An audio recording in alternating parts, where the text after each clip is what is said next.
Hi everyone, Sebastian Viteri here from Hill and Viteri Property with our latest weekly market snapshot. Now this week I thought I would touch on the impending changes to lending.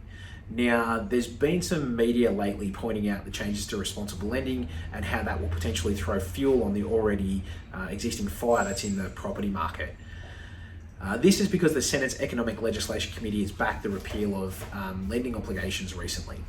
So what does that mean for us? Well, anyone who's been applying for a home loan recently can attest to the fact that it's been very difficult since the Royal Commission into Lending.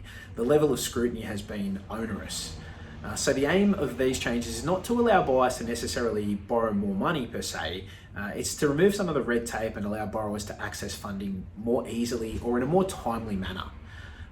The issue here that banks previously used a model for expenditure, so the delay has come with individual assessment for expenditure. This is very time consuming. The onus will now move back to the borrower to prove their expenses as opposed to the lender being responsible for it.